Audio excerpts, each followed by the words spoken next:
Welcome to Podcast, the Business of Dentistry podcast, brought to you by Practice Plan. Podcast delivers the best business advice, real-life stories and practical hints and tips to make your practice a more profitable and sustainable business. And now, here's your host. Hi everybody, I'm Michelle from Practice Plan, and today I'm delighted to be joined by Fiona Ellwood. We're going to be talking a little bit about dental nursing. Fiona, a dental nurse by profession, could you just give us an introduction and background how you got into dental nursing and perhaps talk us through your personal journey? Oh gosh, that's going to be a lifetime one. It's a long journey now. So like very many dental nurses, I have to confess I fell into dental nursing. I went to do 2 weeks work experience from school, and that's a lifetime ago, but I remember that I couldn't do what I wanted to do at work experience, and the only thing that was left was to go to a dental practice. Nobody wanted to go to a dental practice and work experience. So off I went thinking, oh well, okay, I'll go and give it a go. And here I am 40 years later, still here, still waving the banners and shouting the odds. I think that's so true, isn't it? You know, we do tend to fall into this profession, but how important do you see that dental nurses are today in the day-to-day running of a practice? Basically, you can't run a practice without them. It doesn't matter what anybody thinks or says or does. It isn't just about regulation.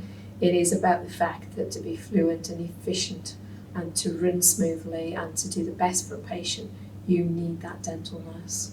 You need to value that dental nurse and respect that dental nurse and create opportunities, but encourage them to be creative as well.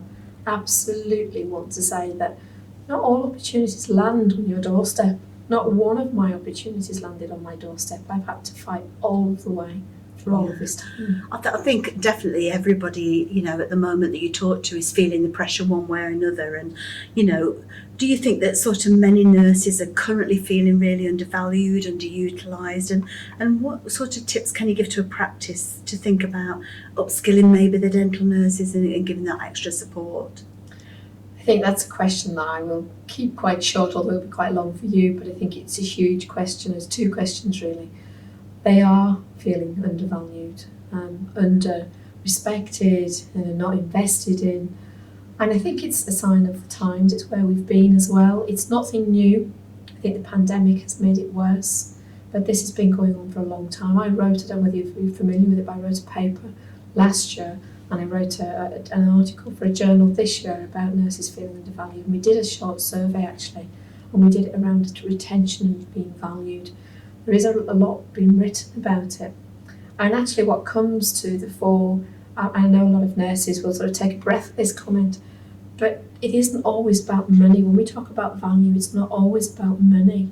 It is about the time you give them, about respecting what efforts they put into their job, and about respecting the time they need to do their jobs well, about asking them what they would like to do, not just about what the business needs, but what they think they could contribute and how they think they could do it. You're turning that conversation round. Not only do you value them, but you're listening to the fact that they've perhaps got some things planned that you could capitalise on in a business. Absolutely. But you don't see it like that. Yeah. And the thing about upskilling, language is really important to me because it comes through the mentorship. I think it's about seeing value, creating value. Upskilling to me almost makes it sound like that they need to be better.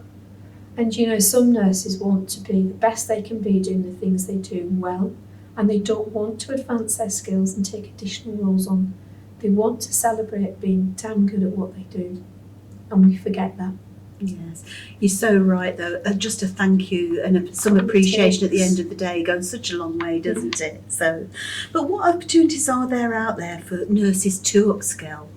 There are a huge amount of opportunities, but as I said before, and I really want to make clear, they don't land on your doorstep. You know, if they do, you're fortunate and you're one of very few.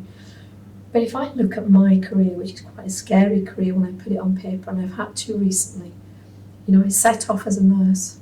I never believed I was just a nurse because I don't believe in that saying. It really, really makes me angry. Very few things make me angry, but nobody's just a dental nurse. But if I think of all the opportunities not only have I created, I've taken qualifications, awards, coming out of my ears. I've tried to hold discussions and webinars to try and straighten out this thinking about you have to grab every additional qualification, every additional course that comes up. People spend lots of money doing things that perhaps not pertinent to the business, or perhaps won't carry you forward, or perhaps not true qualifications.